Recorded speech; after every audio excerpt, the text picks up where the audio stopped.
What's going on, everybody? It's me and Tim in the building, Philly Center Sports Podcast. Before I start, I have to mention this because somebody said they didn't know where to catch it. So you catch us on our platform. Tim, what's all the platforms, please? Can you tell them? Because I forget sometimes where everybody get yeah, you catch us on you should be able to catch us on Spotify, but I need to post to Spotify. I haven't posted in a while, and Apple and iTunes. So iTunes and also YouTube, and also you can catch us on Twitter and Facebook.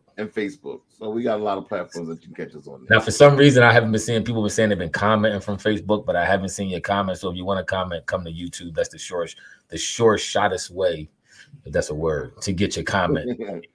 The short shot way. I like the shot is better. But I listen, I got this hat on. This is my personal hat because I am him.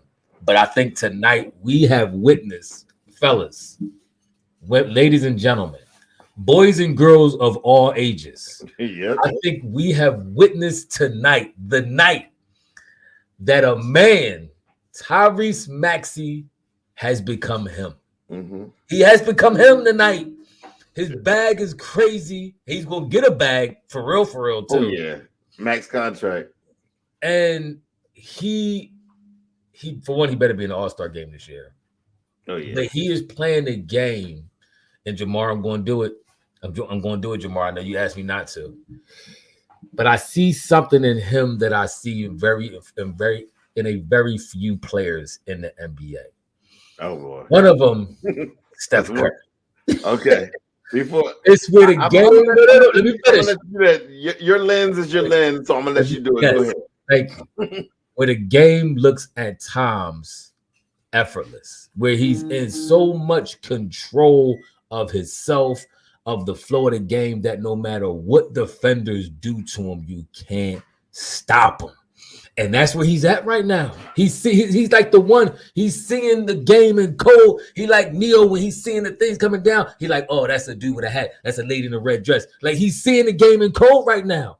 And when you get to that level, it's nothing nobody can do except watch. And we witnessed a level of greatness that you rarely see, and that's going to be here for a while. Yeah. This is a beautiful thing. It's a beautiful night. I wasn't even going to be here. I'm telling y'all tonight. I'm telling y'all. I just got back from a long weekend camping with the kids and all that. I wasn't even going to be here until this happened. I had to come in.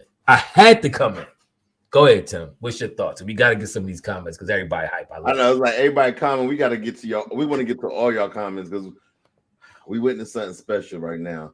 Tyrese Maxey. I mean, anybody started saying it was Halliburton better than him. And Halliburton did his thing tonight. He had like 13, 14 assists. No shade at Halliburton, but there's only one Tyrese in the city right now, and that's Maxey. I mean, that's 50. He dropped 50. This kind of reminds me of those Iverson moments, be honest with you. Because last year, Joel had a couple 50 burgers himself, but this was special. This was different. This was exciting. I mean, he was those step back 3-pointers he was making. The floater was on. I mean, he did any and everything he wanted to do. Somebody put it past another guard. This is it. This is it. Hey, listen, y'all know I can't help myself comparing him to my young boy, but this right here is Sergeant Bass. You said it somewhere during the summertime, and I don't know who to give this credit to, whether it was Morey, whether it was Elton Brand, or whether it was the Sixers owner. Somewhere along the summertime, somebody said, Maxey's not tradable. I don't care who you offer, not Dane, not nobody, not he's not. He will be a Sixer for a couple more years. That move, whenever it happened, whatever day that was, August the 13th, July 28th, whatever day that happened, that was a beautiful day. Because if we would have traded him, we would have watched another team witness this type of greatness. We would have watched another team, Maxey become bull, become him, and it would have been a very, very empty feeling in the pit of our stomachs to see another Sixer, a Philadelphian, native or not native, but a grafted in Philadelphian, become a star for somebody else.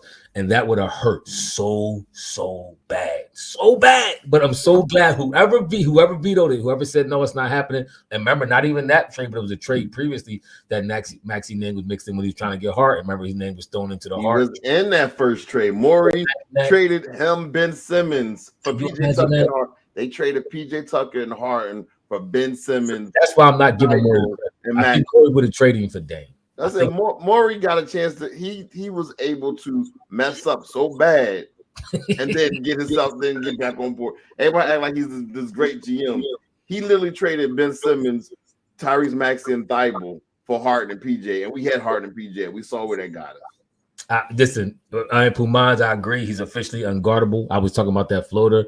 That floater, the range of his three-pointer, his speed, his quickness to the rack, him being able to lay up off the glass with both hands makes him a extremely tough out for defenders. This will be his bag is to the point now where you're going to start seeing a lot more double teams roll his way. Like you started seeing finally at like the 6-minute mark of the fourth quarter, Indiana was like, "Yo, we got to get the ball." He's a problem. This is getting ridiculous. But what did it do? It opened up easy baskets for Joel. But are you seeing the defense of Maxey though? Are you looking at the block shot side of the ball that he's doing?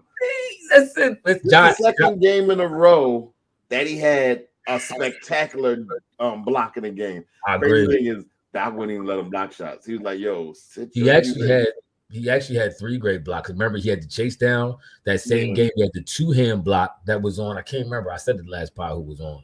And then he had this block today. My man tried to go up and dunk on him. And Maxey went inch for inch, climbed the ladder, and tossed that joint. Tossed it. John, you're right. He said, well, I was happy most about that Maxey never let up off the gas. He kept attacking and pressuring while playing good defense. Absolutely. I agree with that. I absolutely agree with that. He kept attacking. He never let off the gas. I'm sure Nick Nurse, who's been encouraging him to not only attack but to shoot his floater, like some coaches wouldn't. But that's neither here nor there. We don't gotta knock every game. Everybody just love to do that. Every time. Oh, well, he's better than Nick Nurse. Everybody putting them greater than, less than. With Nick Nurse being greater than Doc. I mean, we don't need to do that every game. At some point, you just got to let up and come on. I didn't say no names. You said the name. I just said some coaches. I'm saying even in the comment section, people relabel. Oh, that's something else. He said we watch Hard today. He looked old. Ethan posted on our chat. He said, I don't think this is going to work. Talking about, and he posted a video from the Clippers. I told you that's not going to work. It's not. And I'm just so glad. It's like what it was the reverse of what we should have did with Mikal Bridges. Another dude we shouldn't have let out of our grasp. Yeah. So we made that mistake, let him go. Now we got to be tortured watching him play offense, great offense and defense over there in Brooklyn. And he should have been here doing that. Yeah, but we have the opportunity now to witness this type of greatness for us because we didn't let him go, man. I'm floored. I'm floored at what I see. It was actually a good team effort. Let's keep in mind, though, Indiana is a very good team. They can score. Carlisle, solid coach. They can score. They got Turner, too. Turner, he's not scared of Joel. Like, Joel still get the best of him, but he's not scared of him. He can hit that 3-point shot, too. He can hit that. For a big man, I think he hit like 4 or 3-pointers in the game today. But you're right. I do like – can we talk about TJ McConnell, too? Why do we fall for the same goofy plays of TJ McConnell every single year? I mean, it really was embarrassing. I mean, he got Toby today. He got Embiid a couple times. What happened was they had to put Pat Bev on. Pat Bev like, no, you like a you like I'm a souped up you. That's who Pat Bev is, like the black version of TJ McConnell. Like, I know your tricks. I'll give TJ McConnell credit though. He get in there and he play hard. He does. He like Rocky. He like a little Rocky scrapper. Like he in there, like for real. When it's time to really put the ballers in, he not gonna be in there. When it's time to really make a title run, he not gonna be your guy. But he can give you a couple solid minutes and mix it up throughout the season. They said he had like 4 DMPs this year.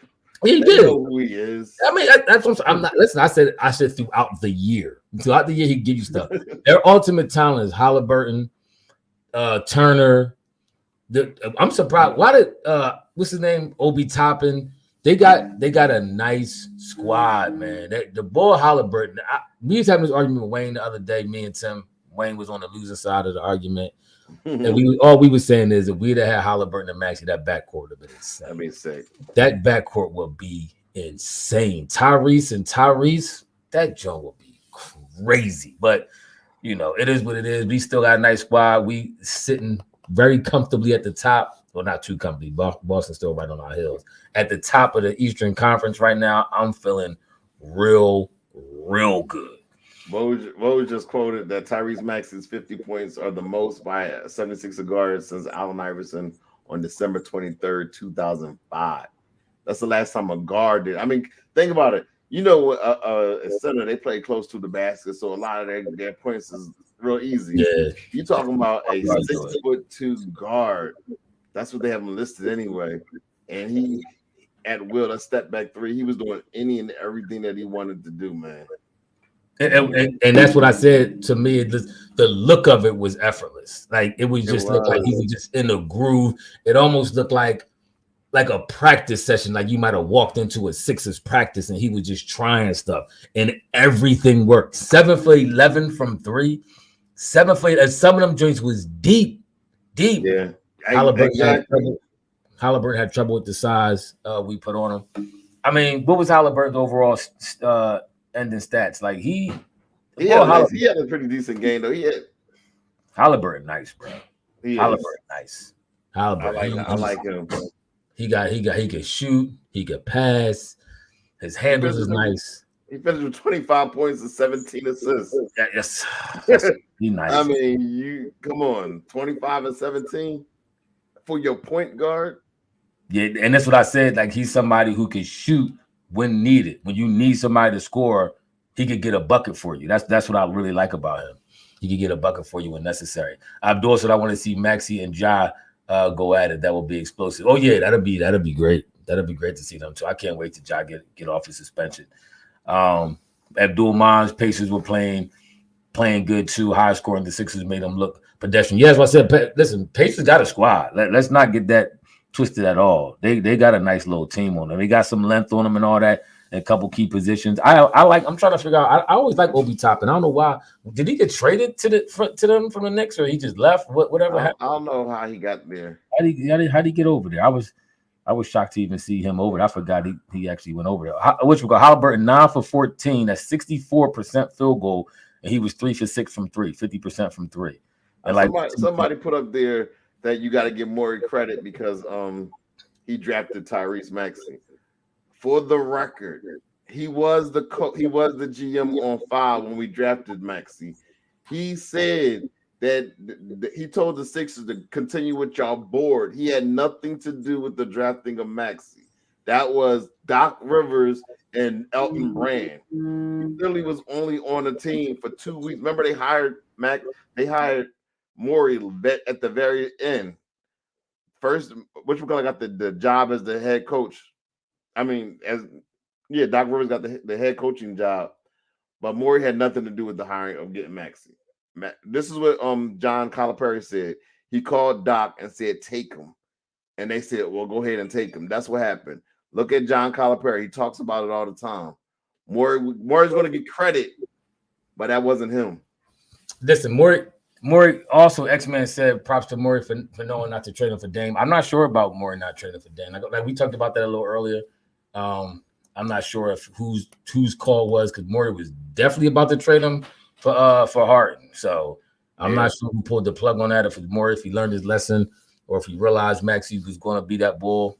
But I don't know. Either way, I'm happy he here. I'm very happy he here. A couple people said this. They said Joel let Maxey shine. So Sean, he looked happy. I agree. Joel really likes Max. They have a really good relationship. I seen an interview when Maxey was kind of asking him questions one time about if he had a superpower, which one would it be? And B said he'd be invisible so he could rob banks. And then, ironically enough, Pat Beverly said the same thing. They say the same thing. Maxey was like, "Yo, what's up with y'all trying to rob banks or whatever like that?" So, and then somebody in the comment section said B was invisible in the playoffs. So, somebody had to start, had to get their troll on. That's funny, hilarious.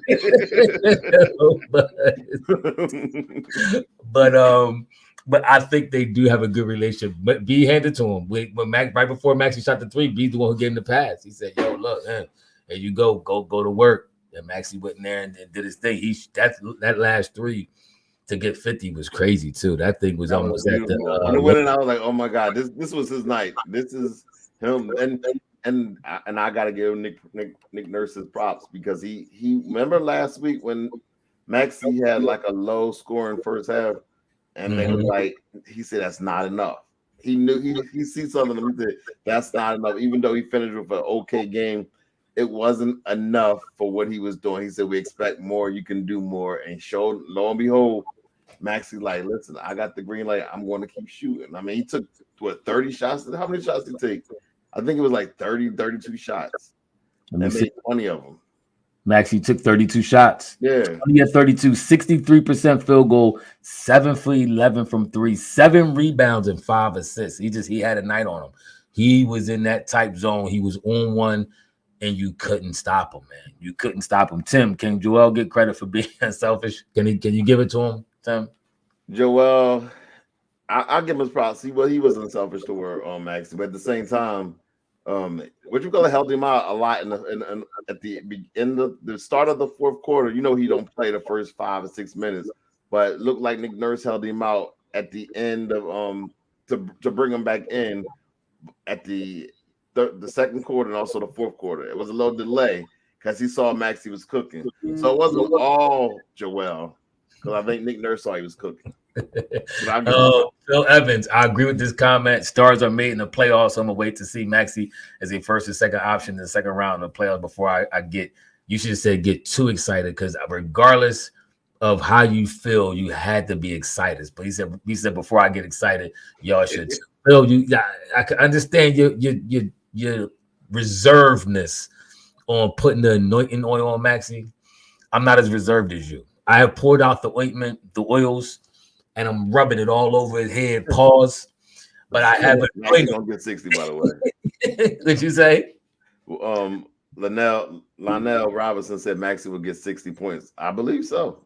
Maxey is him. 60 is in his wheelhouse.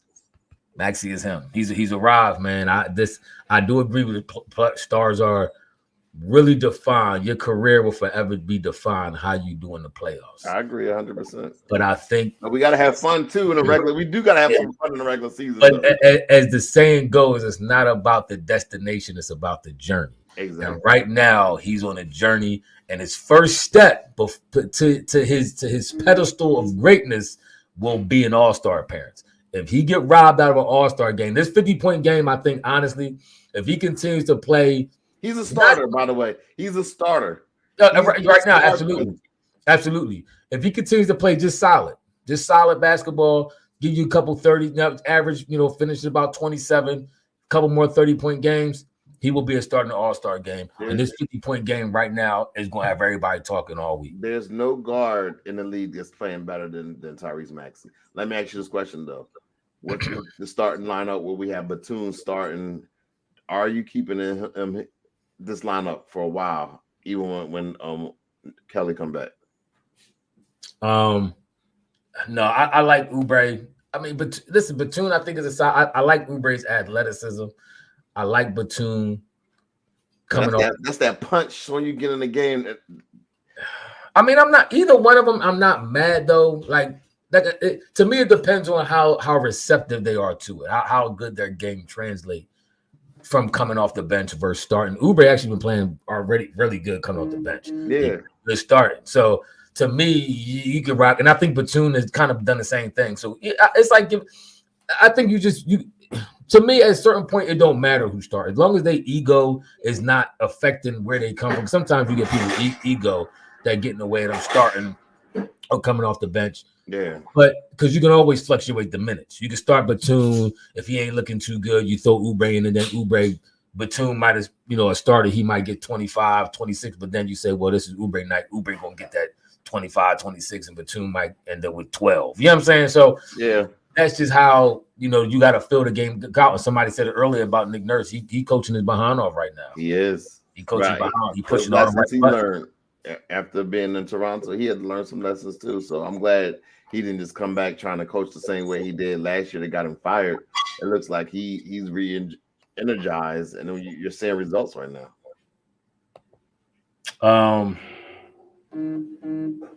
Bad Tom James out. That was something in the comment section. I didn't see that. But every one time somebody must have said something sweet. So on Wednesday we played Boston. Boston is back in town. We played them again in Philly. Lots to say about basketball. Say Harden put a hit out on Oubre. He put it in. I forgot he took Harden girl. Allegedly, he took one of Harden's shorties and wiped it up. He sure did. I forgot about that. And then he came in and he fit in seamlessly with the Sixers. He fit in seamlessly right now. So and that's another thing we can talk about. All concern. And as they say, well wishes go out to Oubre because we definitely gonna need him back. I hope. I didn't know. I didn't hear any real reports. Did they say how severe his injuries was? Anything or he got broke? They say he got broken ribs. So he got a couple of broken ribs, and wow. They say he hit the mirror of the car kind of really got him. It wasn't the physical impact of like a bumper or something. It was like the side of the mirror kind of hitting, and I guess whatever it was, he got bruised. The ribs are broken. I see John said they bruised, and then they got some scrapes. So they said they're gonna reevaluate him a week from today, I believe. Okay, Ellis. I didn't see. Ellis said, "Did y'all see Maxey's post game words about Oubre? What did he say?" He got a little emotional. He was just like the reason why he was hyped was because of Oubre. He played that game. Really? Yeah, he said I love him. He said, I want to tell him I love him. I just met him, but I still love him and everything. And I did this for him. So I guess he was a little more. Max is just a real nice dude, real good kid. Yeah, he is. MOT say I never said rub it over his body. I just said I'm putting the anointing oil on his head. I hope I didn't say rub it over his body. I might have been a little too hype. Definitely. I'm anointing him right now, man. I'm anointing him. John Adams melting quickly, looking like he's turning around. He did.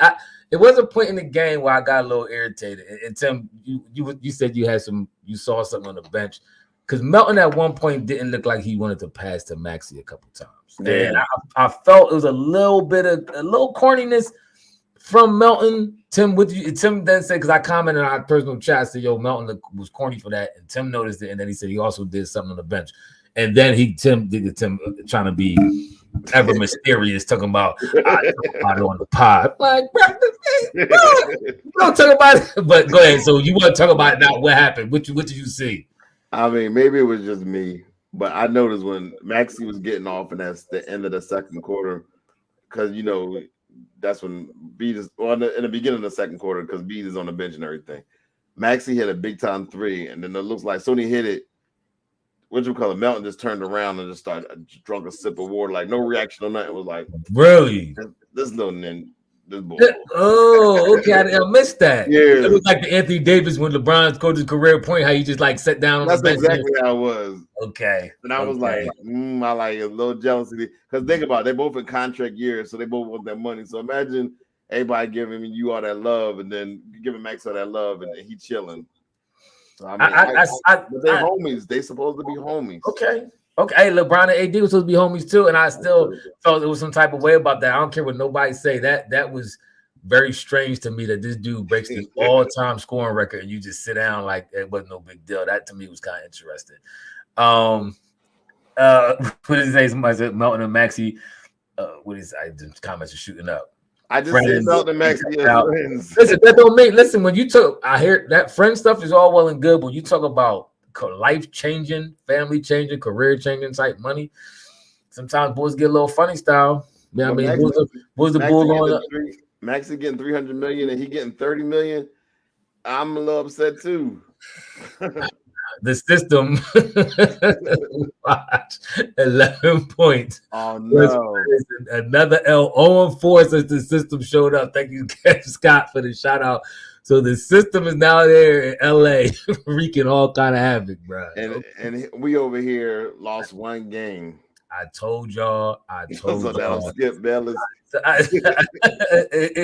Yo, so I said, Ephraim, what you saying? Cut that out. That was a bad look for Anthony Davis, bro. He was hating. Oh, he's not cut that out. He said, CD. That was a bad look. Yeah, it was. Listen, that definitely was a bad look at Davis. Anthony Davis was hating big time. He was.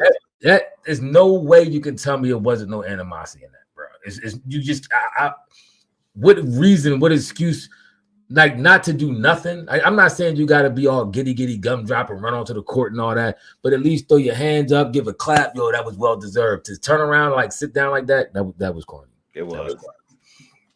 Maxey brought the wood to the court like the campfire, huh? Yeah, what's up, Ed? Yeah, he did. I was out actually with Ed at the camping trip.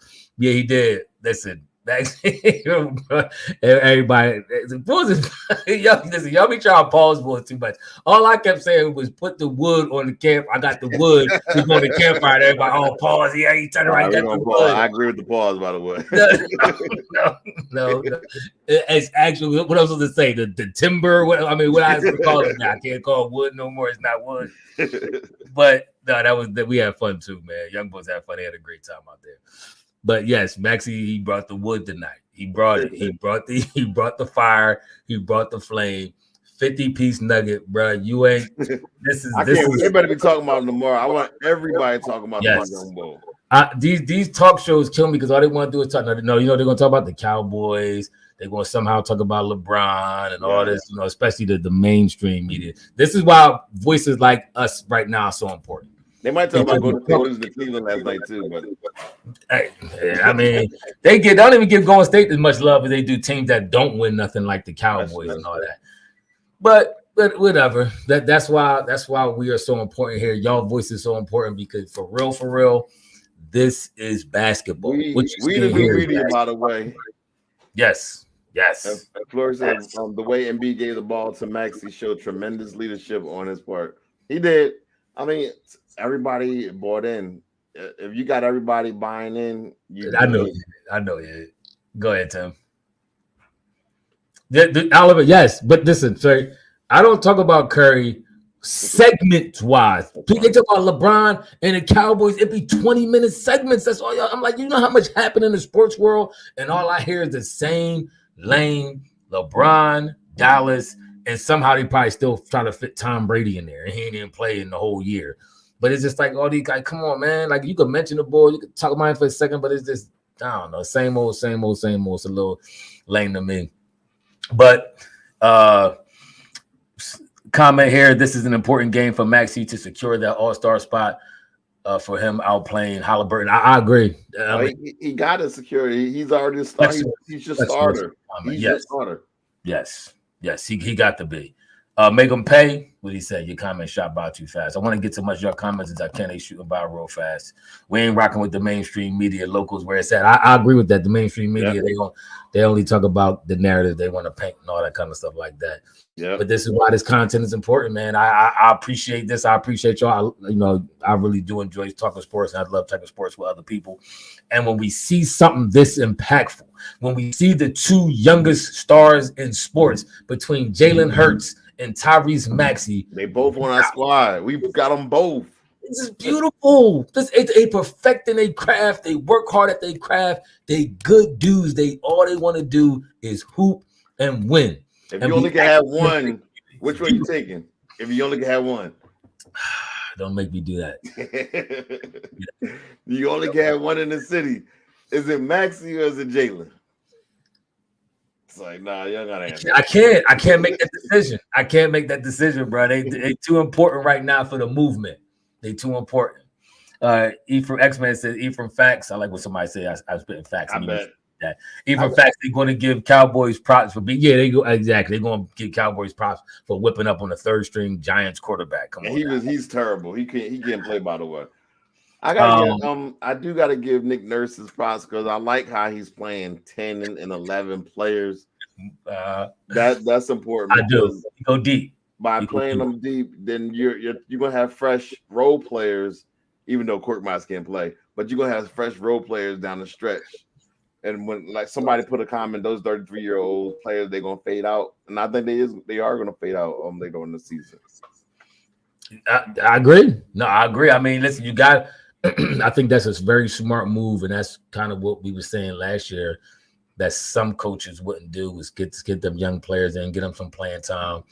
That's how you can almost load management and have your players play. You know what I'm saying? Just you don't have to give them 35, 36 minutes every night. You don't have to do that. Yeah. I mean, like you could get them in there, get them early, get them some minutes, get your young boys in there early, then get them in the games down the stretch when you really need your star players. So that's what Nick Nurse has been masterful so far. He creating a symphony right now, the way he's moving players in and out the game, putting certain matchups in, making it happen. John mentioned a good point, like about Oubre and Batum, depending on the matchup. You might want to start, either one, depending on who you're playing against. Height, athleticism, young teams, all that kind of stuff like that. Put them in there. I think that's a solid point. When you got a feel for the game, that's what you do. You mix and match. You don't just say, okay, this is my lineup that's set, and I'm going to keep going with it. If you see, okay, this matchup, especially maybe, I might have to just relent and say that we probably should have went big last year in Boston series when Boston went big on us. I definitely see the differences, not the differences, but I like the adjustments that Nick Nurse has been able to make so far in this short season. That's crazy. The Grizzlies won 2 games all year, and one of them was just against the Clippers. This is a sideshow. Like I said, I was ahead of the curve with that. I was one of the first ones to say it ain't going to work. It's not going to work. That cast of characters together ain't happening. Jamar Alvin said, "I beg with this pod, Ephraim, but you mentioned Curry, everybody just like Skip mentioned Dallas and Brown." Like I said, different. He talks about them for whole segments. I just give love where love is due. He is only the best player right now in basketball, or up to at least one of the top 3, however you mention it. But he's only historically one of the greatest offensive players to play. And I just give him here and there. Go ahead. What you want to say? Basketball, I do gotta say, Toby's making me eat crow. I mean, in all seriousness, he's been playing very well. I ain't gonna give no backhanded compliments. I'm just gonna straight up say he's been playing very well thus far this year. Paul John, okay. Eat crow, huh? Paul, hey, what did John say? He thought pause. I guess when you said Toby, you eat crow. Listen, some of these are historically just figures of speech. Exactly. Pause and anything. But listen, Toby's been playing well. Toby irritated me a little bit, though. Why? There was a couple stretches in this game where he had clear mismatches. One was on TJ McConnell several times, and another was on another young boy I got. I think he's like first or second year player. And Toby turned around and shot up this weak jumper that pretty much airball. I think it like scathed the bottom of the rim. And I'm like, bro, you have at least 4 to 5 inches on both these dudes. And that was the shot. Like, I'm not even mad you shot a jumper, but it's like the way it looked like you was fishing for a foul. You was trying to fall a little bit. That joint irritated me a little bit. Like, he did. That's the stuff that he do. Like, he's in good spots. Well, overall, he's been doing well, but he's still gonna be Toby. Who said I refuse to give Toby his credit? Didn't I just give him credit?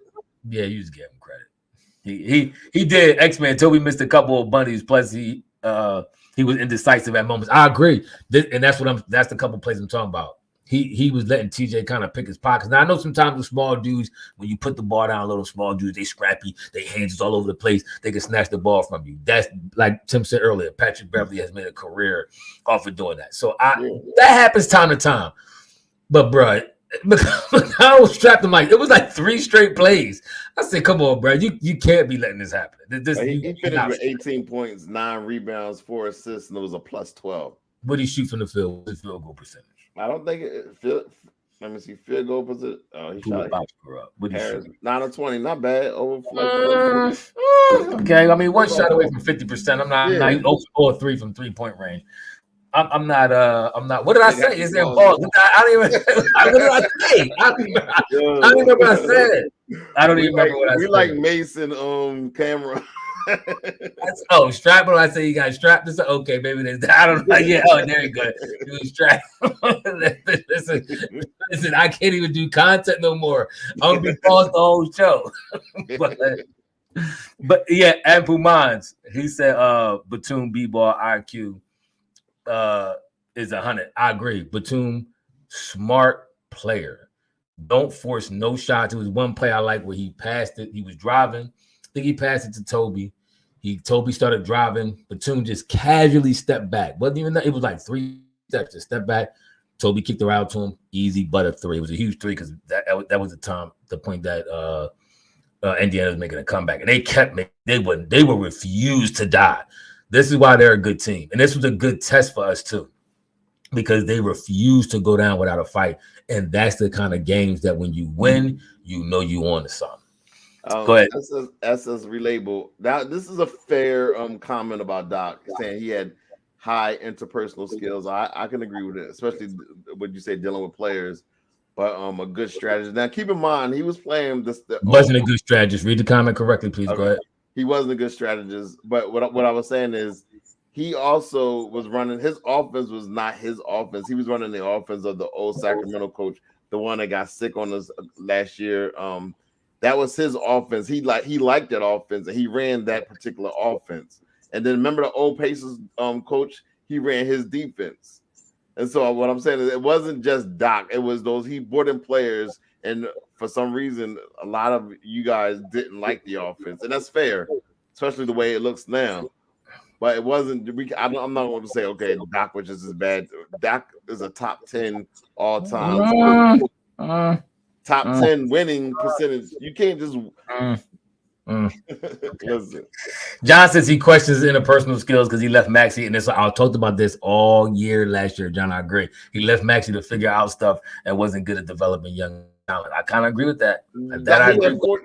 Maxey had 40-something points last year. He's an old head that relates to older players. That's what he do. If you a young boy, he like he kind of help you out a little bit, but he can't really relate. He like some of these old heads stuck in their way. But that's just my opinion. But enough of Doc. He's going. He's on TV now doing his sportscaster, the impersonation. And Nick Nurse right now is clicking on all cylinders. We'll truly be able to evaluate him as the season goes on. And it's all about the playoffs. I agree. SB Cole, if Doc was good, he wouldn't have let his 2 assistants be in charge of his offense and defense. And you do realize that Nick Nurse has 2 assistants, one on offense and one on defense as well. And they got the ball. What's the black ball head boy? I forget his name. He said he calls us that's the special teams coach. So Nick Nurse, he spread his out the same exact way.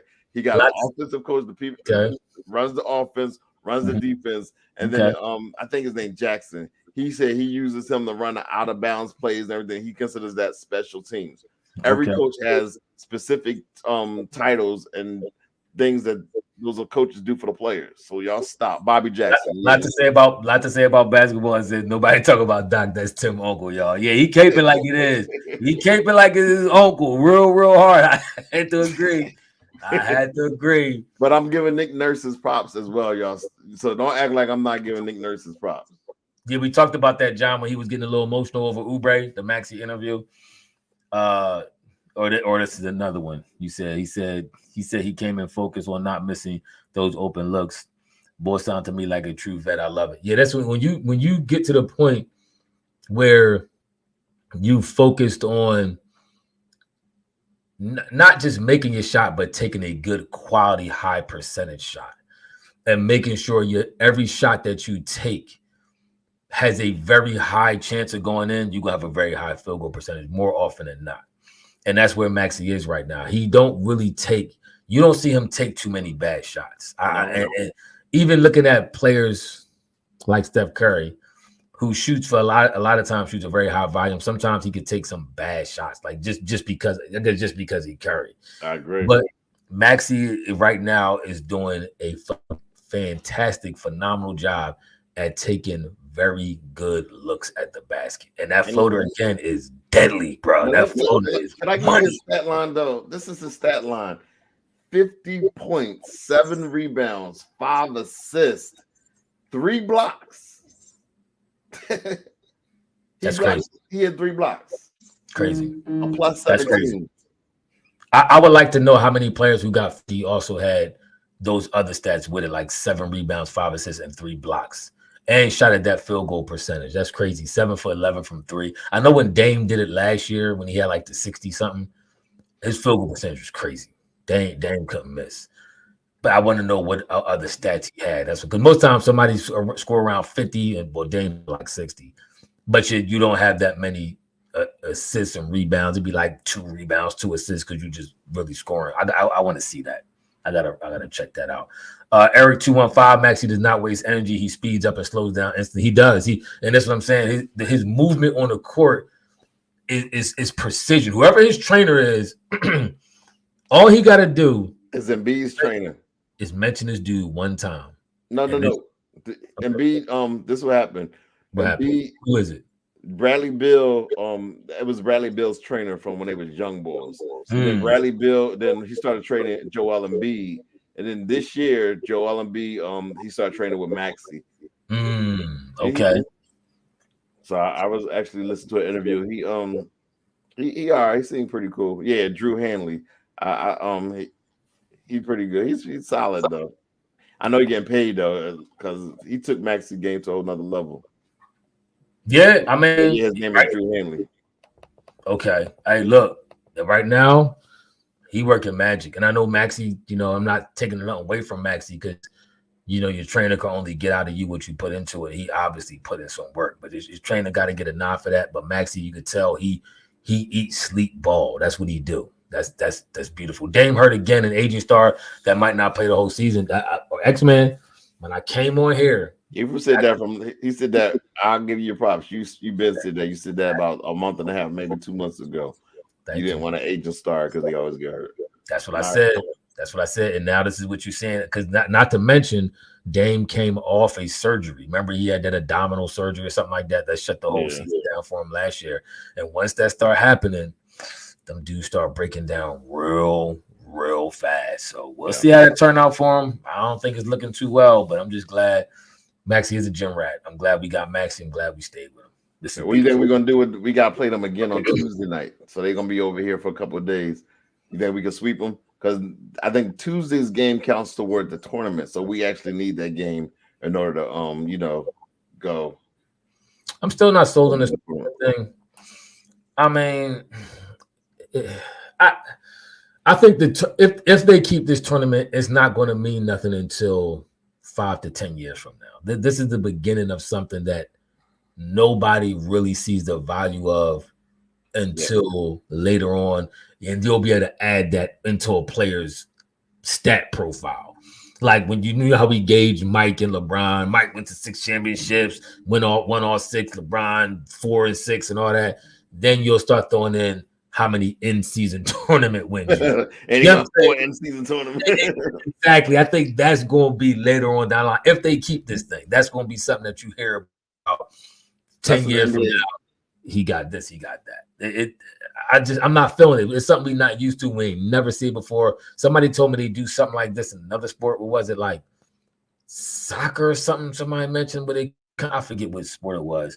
Where it's kind of like an in-season tournament thing that they do already that's been established. But this is new for the league, so we're gonna see how it's going to turn out. I don't think a lot of people feeling it. A lot of NBA players don't even know. They asked Bones.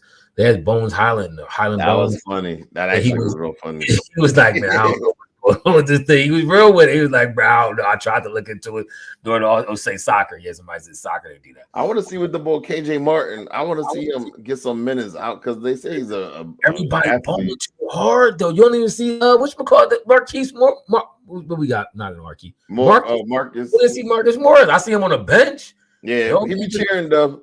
He do because he getting paid. I give him that props, but I can cheer for a couple million too. I'm cheering too. You don't see me on the bench. Put me on the bench and let me cheer for about 3-4 million a year. Exactly. Well, I want to see KJ Martin, and I do want to see Marcus Morris because I thought he would be in that Batum position, the power forward position on the team. Because even I do. Because Covington wasn't even playing. He wasn't even playing, so he getting a lot of minutes all of a sudden. Yeah, Covington is busting out with minutes all of a sudden too. Hey, which McConnell got into the game? Your boy, what's his name? I always forget his name. 25.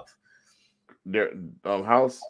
Yes, your boy House. He got some solid minutes. He played pretty good.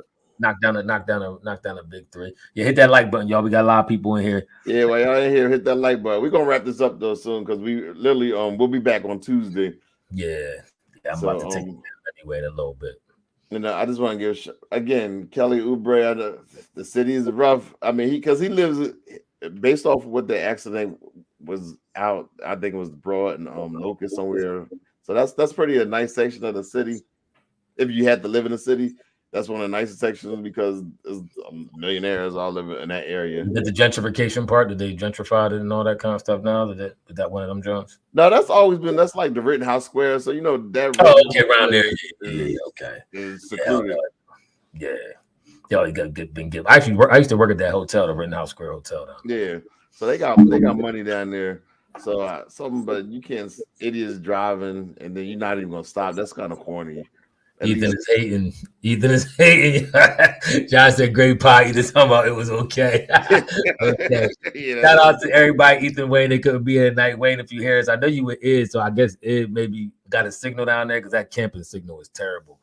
So, shout out to y'all. Shout out to Wayne. Enjoy that. I mean, the camping with the fellas, and don't forget, put that wood on that fire, bro. Here we go. All right, y'all. Like, comment, subscribe. While y'all here, hit that notification bell and hit the like button. We're going to catch y'all Tuesday on our next podcast.